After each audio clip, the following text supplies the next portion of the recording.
चांगदेव महाराज महान योगी होते, तपी होते, जपी होते. जे चांगदेव महाराज 14 विद्या 64 कलेमध्ये पारंगत होते, ते चांगदेव महाराज त्या ओव्याने प्रभावित होऊन ज्ञानोबरायांकडे आले. म्हणजे चांगदेव 65 ग्रंथ तुमच्या आमच्यासाठी नसून कोणासाठी आहे? चांगदेव महाराजांच्यासाठी आहे. चांगदेव 65 म्हणजे पत्र आहे महाराज. अलीकडे पत्र व्यवहार मोबाईल निघल्यापासून तर बंदच झालाय. जवळपास शासकीय कामामध्ये आजही त्याचा उपयोग केला जातो, कुरिअर वगैरे माध्यमाच्या त्या माध्यमातून, बरोबर. परंतु 700-750 वर्षापूर्वीचा तो काल आहे. त्या काळामध्ये चांगदेव महाराजांनी ज्ञानोबरांकडे कोरा कागद पाठवला आणि ज्ञानोबरांनी 65 ओव्याची रचना करून चांगदेव महाराजांकडे पाठवला. आता चांगदेव 65 म्हणजे पत्र आहे. पत्र व्यवहार करत असताना आपण काय विचारतो? काय चाललं, बरं आहे का? पाऊस पाणी कसं काय आहे? कापूस कसं काय? बरा भाव भेटला का? म्हणजे व्यावहारिक चर्चा करतो. तसं ज्ञानोबरांनी चांगदेव महाराजांना विचारलं नाही, चांगदेव महाराज तुम्ही रोज किती वेळा जेवता, योगाचा अभ्यास कुठं झाला, काय झाला, असं विचारलं नाही. ते पत्र वाचल्यानंतर संभ्रम निर्माण व्हावा, भेटण्याविषयीची उत्सुकता अंतःकरणामध्ये जागृत व्हावी, अशा पद्धतीच्या उच्च कोटीच्या ओव्या 65 ज्ञानोबरांनी त्याच्यामध्ये लिहिल्या, की ज्या वाचल्यानंतर सुद्धा चांगदेव महाराजांना 2-4 वेळा वर खाली पाहावं लागलं. अशा उच्च कोटीच्या ओव्या 65 ज्ञानोबरांनी त्याच्यामध्ये लिहिल्या. चांगदेव महाराज सुद्धा सामान्य व्यक्तिमत्व नाही, लक्षात ठेवा. आपल्यासारखे बरेचसे माणसं महाराज चांगदेव महाराजांनी एकेरी भाषेमध्ये बोलतात. आपलं भाग्य, आपला अधिकार नाही महाराज त्यांना बोलायचं. अहो, ज्यांना 14 विद्या 64 कलेमध्ये पारंगत होते, आपल्याला एकही विद्या नाही, एकही कला नाही. विचार करा तुम्ही. 14 विद्या कोणत्या? ऐका.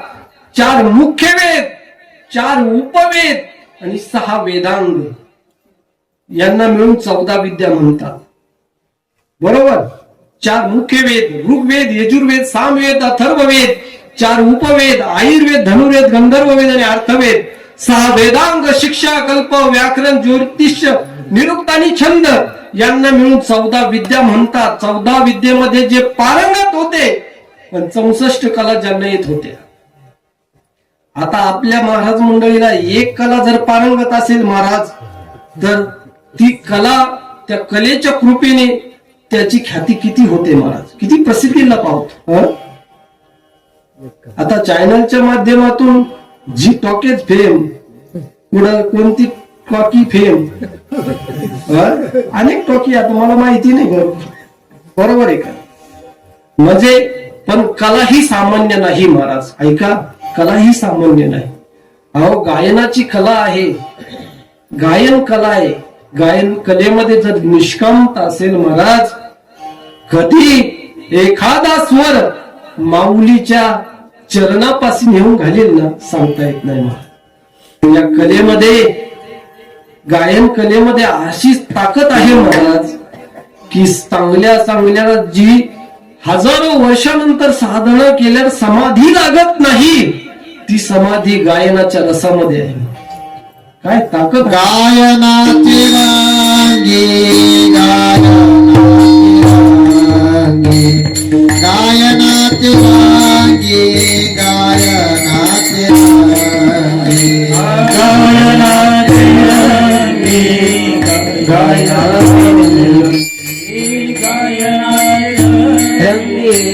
गायनाचे रंगे, शाखे अद्भुत आहे आंगी, शाखे अद्भुत आहे आंगी, हे तो दे तुम तेरे देवा, हे तो दे तुम तेरे देवा. गायनाचे रंगी, शक्ती अद्भुत आहे अंगी. गायनाच्या स्वर सामान्य नाही महाराज, परंतु ती गायन कला आहे, वादन कला आहे. ड्रायव्हिंग त्याला सारथ्य कला म्हणतात, स्वयंपाक त्याला पाक कला म्हणतात, बोलणं त्याला वक्तृत्व कला म्हणतात, नाचणं त्याला नृत्य कला म्हणतात.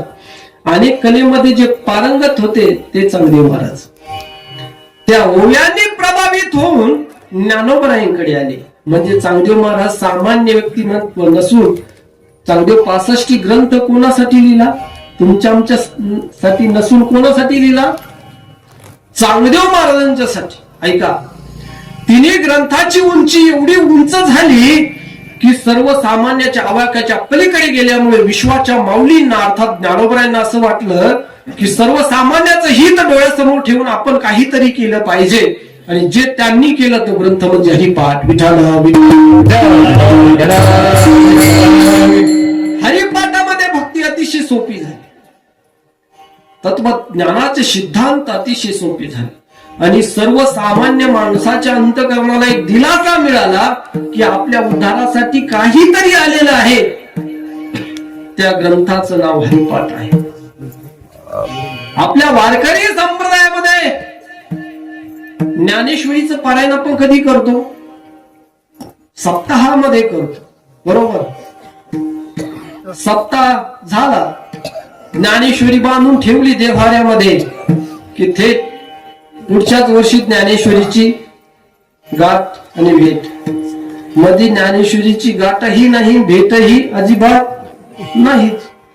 परंतु काही जे नियमनिष्ठ वारकरी आहेत ते सुद्धा दररोज त्यांच्या नित्यनेमामध्ये ज्ञानेश्वरीच्या 50-100 काय त्यांचा नित्यनेम असेल तशा ओव्या आजही त्यांच्या नित्यनेमामध्ये असतात. आजही गाथेचे 50-100 अभंग त्यांच्या नित्यनेमामध्ये असतात आजही महाराज. म्हणजे जसं ब्राह्मणाचं ब्राह्मणत्व त्याच्या संध्येवर अवलंबून असतं. ऐका, कोणी द्विकाल संध्या करतं, कोणी त्रिकाल संध्या करतं, कोणी एकाच वेळेला 2 संध्येचं संकल्प सोडून तसं केलं जातं. व्यवस्था आहे धर्मशास्त्रामध्ये. परंतु संध्येला पळवाट नाही, संध्या सोडली जात नाही. जसं ब्राह्मणाचं ब्राह्मणत्व त्याच्या संध्येवर अवलंबून असतं तसा खऱ्या वारकरीची संध्या काय माहितीये का? हरिपाठ. जो दररोज हरिपाठ करतो तोच खरा वारकरी महाराज. वारकऱ्याची संध्या ही हरिपाठ आहे आणि हरिपाठ ही साधना आहे महाराज. साधना कशा पद्धतीने करावी ते सुद्धा ज्ञानोबराय सांगतात. जैसे शारदीयेचे चंद्रकळे माझी अमृत कण कोवळे ते वेचिती मने मवाळे चक्र तलके दयापरी श्रोता अनुभवावी हे कथा अति हळुवारपणे चित्ता आणून. ज्ञानोबराय ज्ञानेश्वरी विषयी सांगतात, परंतु हरिपाठ त्यांचाच ग्रंथ आहे. हरिपाठ ही साधना आहे बरं का वारकऱ्याची, लक्षात ठेवा. साधना आपण हरिपाठ करत असताना साधना करतोय. साधना कशा पद्धतीने करावी तर ज्ञानोबरायांची प्रतिमा किंवा ज्ञानोबरायांची समाधी डोळ्यासमोर ठेवून तन्मयतेनं साधना करण्याचा आहे तो उच्च कोटीचा ग्रंथ आहे महाराज. जी अवस्था योग्याला, ब्रह्मचार्याला, वानप्रस्थाला प्राप्त होती तीच आपल्या ग्रस्ती माणसाला सुद्धा प्राप्त होती. पण कशामुळे? ही साधना तन्मयतेने केल्यामुळे. आपण जर आता हरिपाठ करत असताना एक आनंद आहे. उड्या मारण्यामध्ये, नाचण्यामध्ये, पावल्या खेळण्यामध्ये काही वेळ नाहीये. परंतु त्याचीही पद्धत तुकोबराय सांगतात. गायनाचे उडे आपोलिया छंदे मनाची आनंदी आवडीने. गात असताना, उड्या मारत असताना, नाचत असताना ते आपल्या छंदामध्ये नाचायचे, आपल्या छंदामध्ये आनंद घ्यायचा. परंतु त्याच जर लक्ष जास्त प्रेक्षकावर अवलंबून असेल तर ती साधना होऊ शकत नाही महाराज. आणि ती साधना करत असताना महाराज आपल्या वारकरी संप्रदायामध्ये कितीतरी पारायण होणारा ग्रंथ म्हणजे एकच आहे, तो म्हणजे हरिपाठ. ज्ञानेश्वरीचं पारायण आपण केलं तर सप्ताहामध्ये करतो. तुरळक लोक दररोज आपले नियमनिष्ठ जे वारकरी आहेत तेच वाचतात. परंतु हरिपाठ साधना आहे. हरिपाठामध्ये हरिपाठाच्या बरेचशा व्याख्या केलेल्या आहे महाराज. समाधी संजीवन हरिपाठ ती व्याख्या आहे, ती अवस्था आहे. ती अवस्था प्राप्त होण्यासाठी हरिपाठ तन्मयतेने केला समाधी ही अवस्था प्राप्त होते. ज्ञानोबा दुसरी व्याख्या सांगतात, ज्ञानदेवा सांग झाला पाठ, पूर्वजा वैकुंठ मार्ग सोपा. तुमच्या पूर्वजांना वैकुंठाचा मार्ग प्रशस्त होतो, मोकळा होतो. कशामुळे? तुम्ही हरिपाठ केल्यामुळे. आणि तुम्ही हरिपाठ नाही केला तर मोकळा तर नाहीच होत. मन समजून घ्या. म्हणजे सांग शब्दाचा अर्थ परिपूर्ण पद्धतीने, सांगोपांग पद्धतीने तुम्ही हरिपाठ केल्यामुळे तुमच्या पूर्वजांचा वैकुंठाचा मार्ग प्रशस्त होतो, मोकळा होतो. तुम्ही म्हणसाल माझं काय आहे, पूर्वजांचा होतो.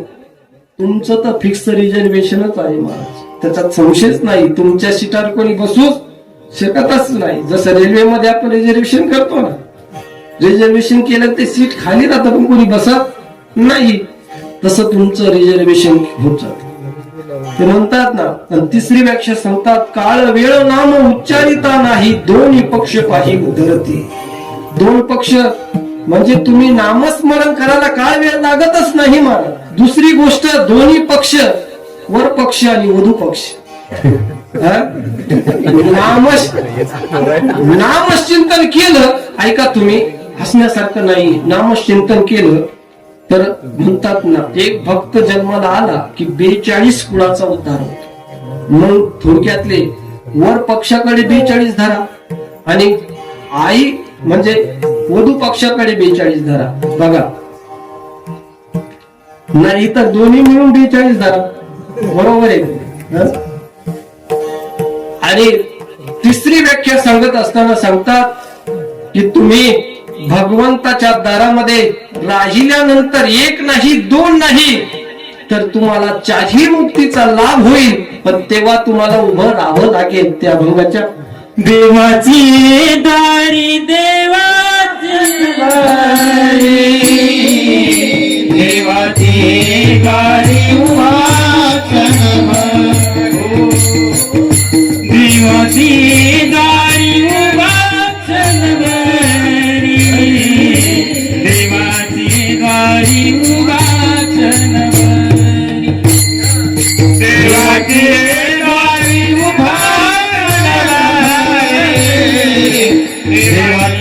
दारी उभा देवाची दारी उभा देवाची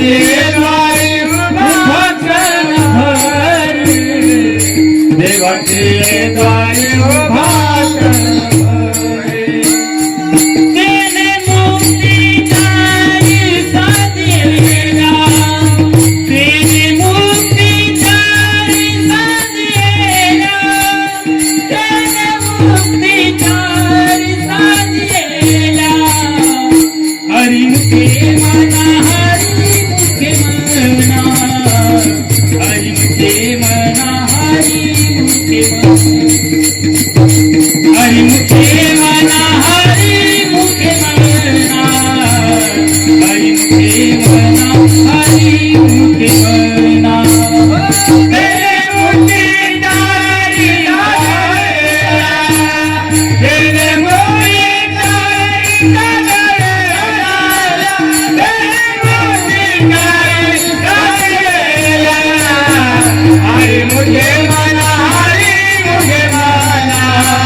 देवाची द्वारी उभा क्षण भरी, तेने मुक्ती चारी साधिल्या. देवाची दारी, देवाचं द्वार कोणतं आहे ऐका. हे देहाचं द्वारच म्हणजे देवाचं द्वार आहे. 84 लक्ष योनीमध्ये माणूस फिरत फिरत आल्यानंतर देवाच्या दारामध्ये जायचं तर हे देहाच्या द्वारात यावं लागत. परंतु जसं जुने कीर्तनकार एक दृष्टांत सांगायचे की माणूस कसा असतो माहितीये का.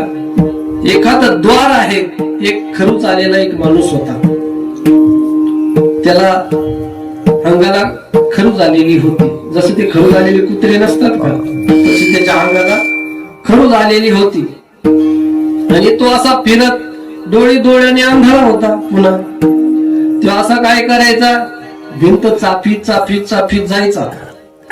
84 लक्ष येऊन असे चाफीत चाफीत जायचं सगळं. आणि गेल्यानंतर ते दरवाजा यायचा की त्याला अंगाला खाज यायची.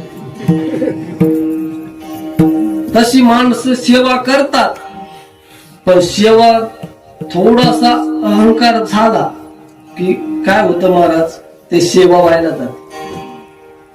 तिळ मात्र होय जरी अहंकार, म्हणजे देवाला तो अहंकार आवडत नाही. तस म्हणजे देवाच्या दारात यायचं की माणसाला काय येते, खाज येते. आणि मग इथं आलं की आपल्याला आपल्या देहाच्या, आपण मनुष्य देहामध्ये आलो की आपल्याला असं वाटतं आपण अमरच आहे, आपण मरतच नाही आता. त्याच्यामुळे लोक काय करतात, नको ते उद्योग करतात, नको ते काम करतात. या ठिकाणी आल्यानंतर काय केलं पाहिजे, देवाचं भजन केलं पाहिजे. देवे दिला देह भजन गोमटा. एवढा सुंदर नरदेह देवाने दिलेला आहे बघा, किती मौली सुंदर नरदेह देवाने दिला. इथं हात दिलेला आहे बघा, दिलेला आहे का नाही हात, एक मिनिट बोलाच त्याच्यावर. देवाने हात दिलेले आहे, पाय सुद्धा दिलेले आहे, पण 2 मिनिटं थांबा. जेव्हा हात दिलेला आहे बघा, लोकांचं लक्ष थोडस केंद्रित होतं, दुसरं काय नाही, क्षमा मागतो तुमची. हात दिलेला आहे, हात इथं वागतोय, बोट एकत्र येतात, महाराज जेवता येतं. किती सुंदर निवेदन देवाने केलेलं आहे हाताचं बघा. अहो देवाने थोडासा जरी याच्यामध्ये फाल्ट केला असता बघा, हात जर इथंच वाकला नसता तर जेवता आलं असतं का बरं? एकामेकाला देव घालावं लागलं असतं, बरोबर आहे का नाही? म्हणून देवाने सुंदर रचना केली, इथं हात वागतोय, बोट एकत्र येतात, जेवताय. किती सुंदर रचना आहे बघा. देवाने तोंड दिलंय, तोंडाच्या वरती नाक दिलंय, नाकाच्या साईडला वरती डोळे दिले, डोळ्याच्या साईडला वरती कान दिले, कानाच्या वरी हे टर्पल दिले का नाही? बरं ऐकू छिद्रानं येतं का ह्या टर्पलानं येतं बरं? देवाला माहिती आहे महाराज, भविष्यामध्ये लोकांचे डोळे खराब होणार. कशामुळे? टीव्ही निघल्यामुळे डोळे खराब होणार, मोबाईल निघल्यामुळे डोळे खराब होणार, चष्मे लागणार. चष्म्याच्या कांडे ठेवण्यासाठी टर्पलाचं नियोजन. किती भविष्य ज्ञान आहे देवाला पहा. अहो देवाला माहिती होतं भविष्यामध्ये कोरोना निघणार, आणि कोरोना झाल्यानंतर ते मास्क लटकिण्यासाठी ते नियोजन. अहो देवाने विचार केला, देवाने हे टर्पल दिले नसते तर 2-2 खिळे ठोकून घ्यावं लागले असते आणि त्याच्यावर मास्क लटकावं लागले असते. आणि ज्याला चष्मे त्याच्या कांड्या सुद्धा त्याच्यावर ठेवावं लागले असते. म्हणून देवाने एवढं सुंदर आपल्याला बनवलं बघा. देवाने तोंडाच्या वरती नाक दिलं, कधी विचार केला का? तोंडाच्या वरतीच नाक का दिलं? पाठीला किती मोकळी जागा होती, पाठीला द्यायचं असतं. पण देवाला माहिती होत भविष्यामध्ये जर हा जर झोपला आणि नाक दबलं तर हा गचकू सुद्धा शकतोय. म्हणून देवाने त्याचं निवेदन इथं केलं. बरं देवाने त्याचं निवेदन गुडघ्याला जर केलं असतं तर नाकाचं, देवाला माहिती होतं आपण जेवण करत असताना घास तोंडात घालायच्या लायकीचं आहे की नाही कोण तपासतं? नाक तपासतं. जर नाक जर गुडघ्याला असतं तर असा घास मोडावा लागला असता, असं त्याला दाखवावं लागला असता, असं जेवावं लागलं असतं, किती कष्ट झाले असते. म्हणून देवाने त्याचं निवेदन बरोबर तोंडाच्या वरती केलं बघा. आणि नाकाला 2 सायलेन्सर दिले, 2 नळ्या दिल्या की नाही? बरं हे 2 नळ्या जर आकाशाकडीच असत्या वर तर पावसाचं पाणी डायरेक्ट गेलं असतं, सर्दी झाली असती. देवाला माहिती होत या आकाशाकडे का दिल्या नाही महाराज? हे कीर्तनात बसल्या जागेत नीट बसत नाही, याने इकडे तिकडे दगड पाहिले असते, बरोबर नळ्यात फेकून आणले असते. म्हणून देवाने त्याचं नियोजन बरोबर असं केलं.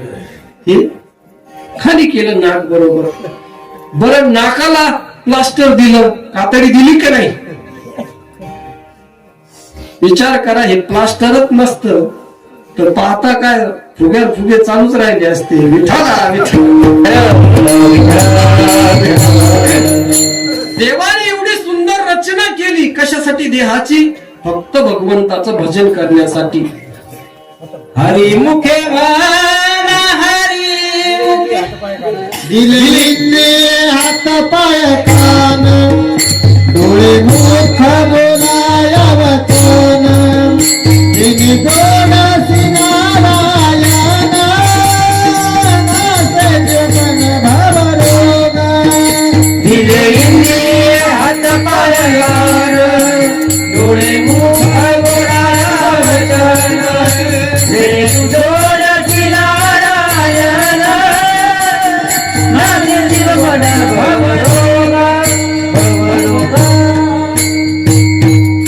दिले इंद्रिय हात पाय कान डोळे मुख बोलाया वचन जेणे तू जोडसी नारायण नासे जीवपण भवरोग.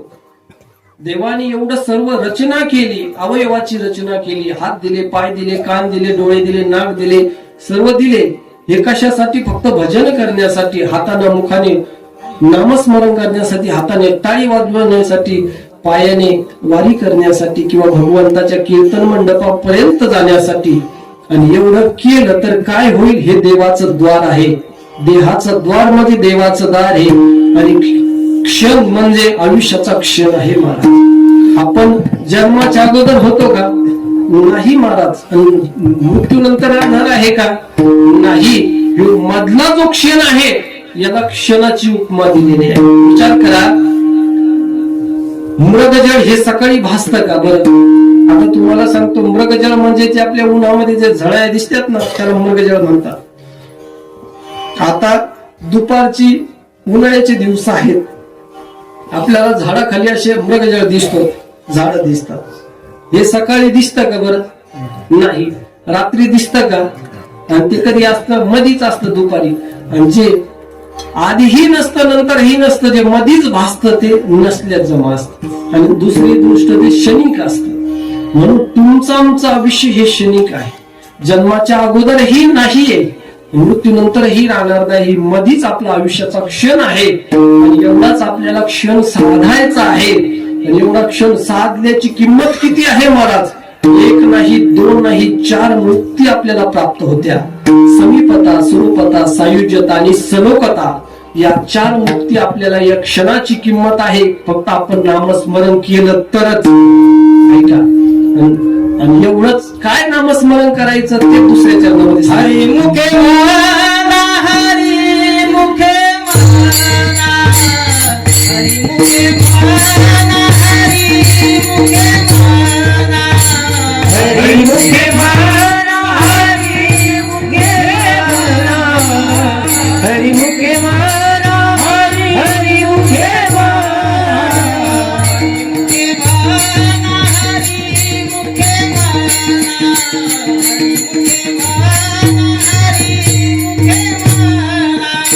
हरी मुखे म्हणा हरी मुखे म्हणा हरी मुखे हरी मुखे म्हणा हरी मुखे म्हणा हरी मुखे म्हणा हरी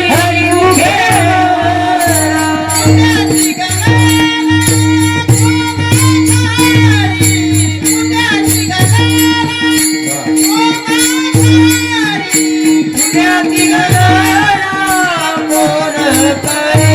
पुण्याची गणना कोण करी हरी मुखे म्हणा हरी मुखे म्हणा हरी मुखे म्हणा हरी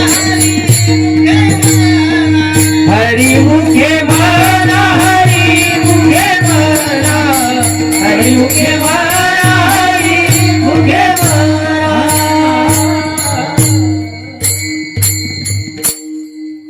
हरिमुखे म्हणा, हरिमुखे म्हणा, पुण्याची गणना कोण करी. हरिमुखे म्हणा हे सर्वांच्या पाठ आहे. ज्याच्या हरिपाठ पाठ आहे त्याच्या तर आहेच, नाही त्याच्या सुद्धा आहे. एवढा चरण सगळ्यांच्या पाठ आहे.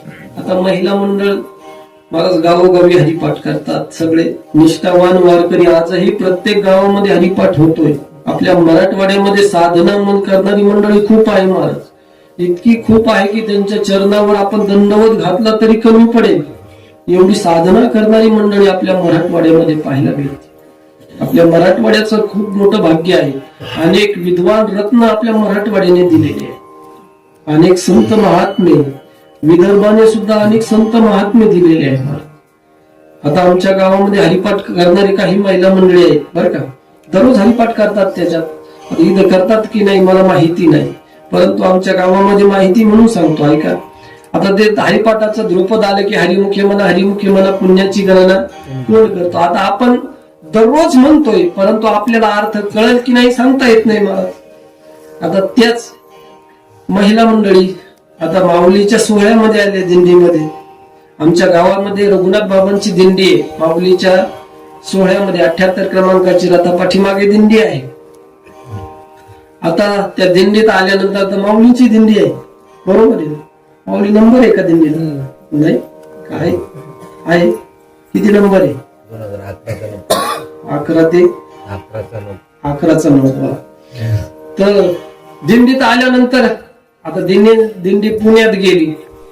पुण्यातील दानशूर लोक कपडे वाट, बॅगा वाट, शेंगदाण्याच्या पुड्या वाट, साबणी वाट, सोडे वाट सगळं या महिला मंडळीने जमा केलं महाराज.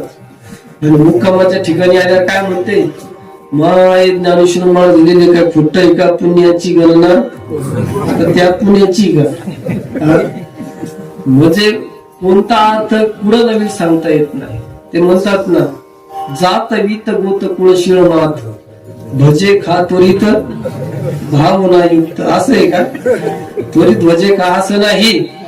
तर तुम्ही भावनायुक्त अंतःकरणाने भजलात, भजन केलं तर तिथं जातीपातीचा विचार नाही. भजन करण्याला आट आहे का बरं? भगवंताचं नाव घ्यायला आट आहे का?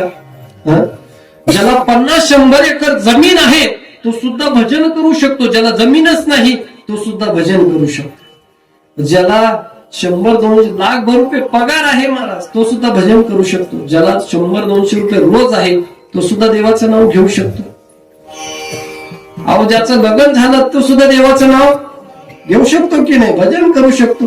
आणि ज्याचं जमून मोडलं ते तो मंदिराशिवाय राहतच नाही महाराज. शनिवार कर, मंगळवार कर.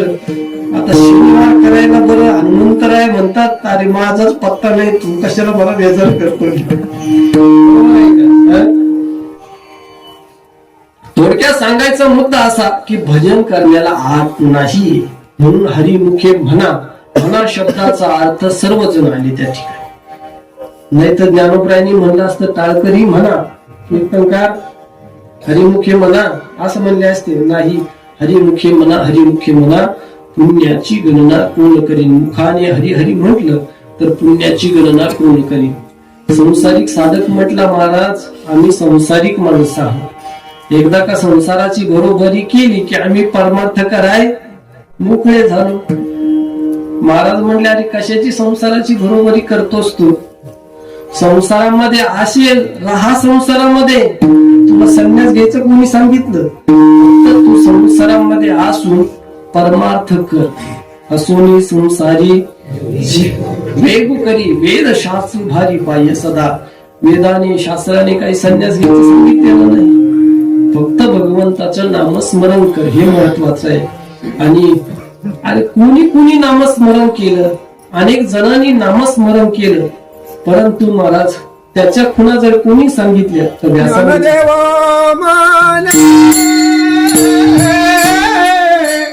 Mama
मुखे म्हणा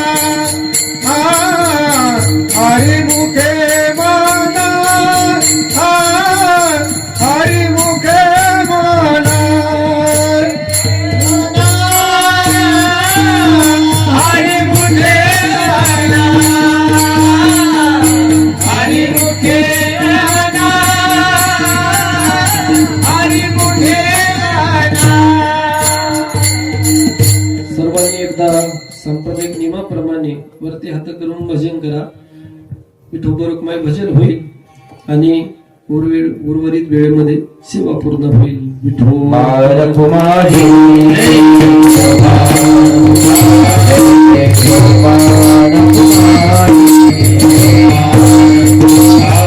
हरि गोपाल हरि हरि गोपाल कुमार गोपाल गोपाल कुमार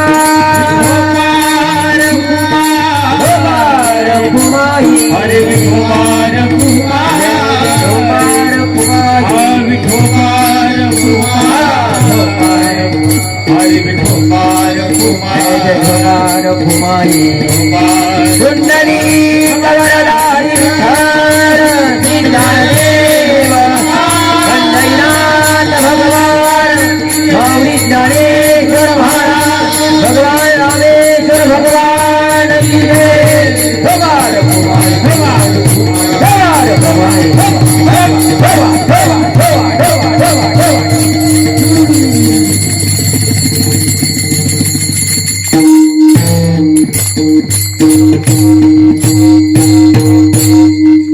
सर्वांसाठी एकदा टाळी वाजवा. वा. ज्ञानदेव म्हणे व्यासाची या खुना द्वारकेचा राणा पांडवा घरी. ज्ञानोबराय व्यासांच्या खुना सांगतात की पांडवांनी अखंड वनवास सहन केला परंतु भगवंताचं नामस्मरण सहन केलं, नामस्मरण केलं. महाराज पाहती पांडव अखंड वनवास तरी त्या देवासी आठविती. परिणाम एवढं द्वारकेचं राज्य सोडून भगवंत त्यांच्या घरी राहिला. नको ते काम केले का? फक्त नामस्मरणाचं फळ. म्हणून आपणही हरिपाठ करा, तन्मयतेने करा, साधना करा. कारण महाराज कुणी हे सांगत नाही, हे तत्वज्ञान कोणी सांगत नाही. मला तर असं वाटतंय ऐकायला बी भेटत नाही सध्याच्या काळामध्ये. हे खूप मोठ्या मोठ्या महात्म्यांची शिदुरी आहे. उग आमचं काहीतरी भाग्य म्हणा. सद्गुरु जोग महाराज संस्थेमध्ये शिकत असताना अनेक महात्म्यांची संगती नकळत आम्हाला घडली आणि त्या संगतीचा परिणाम आणि या ठिकाणी काहीतरी बोलण्याची तुमच्या अंतःकरणामध्ये उपस्थित असणाऱ्या परमात्मा जो श्रोतृवर्ग आहे त्यांच्या माध्यमातून हे प्रगट झालेलं आहे. महाराज म्हणतात ना, हो चंद्रकांत द्रवता किर होय परत ती हातवटी चंद्रिकी आहे. म्हणून वक्ता तो वक्ता नव्हे श्रोते बिन. श्रोत्याच्या अंतःकरणातील भगवंत जशी कृपा वक्त्यावर करेल तसं त्या वक्त्याच्या मुखातून ते ज्ञान अमृत बाहेर पडत असत. म्हणून श्रोतृवर्ग सुद्धा सामान्य श्रोतृवर्ग नाही महाराज. त्याला महेशाची उपमा दिलेली आहे. अधिक विस्तार न करता आपली वेळ झालेली आहे. मला वाटतं वेळ होऊनही गेलेली आहे. टाळकरी मंडळी मोबाईल पाहतात याच्यामुळेच मला खूप लक्षात येतं. त्याच्यामुळे वेळही झालेली आहे.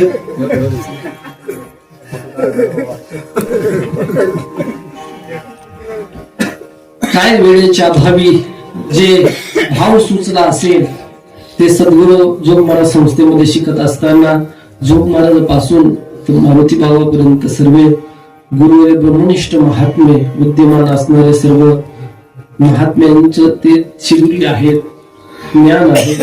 आपण तरी काय बोलणार महाराज? आपल्या कोणतरी काय देणार? मी सांगून गेलो आणि विस्तार न करता नुनते पुरते अधिक ते सरते करून घ्यावे तुमते मिळत असे. पायाच्या प्रसादे काही बोलिलो विनोदे मज क्षमा करणे संती नवे अंगभूत युक्ती नवी हा उपदेश. तुमचे बडी बडी दोषेश तुमच्या कृपेचे पोचवणे जन्मोजन्मी तुका म्हणे ज्ञानेश्वर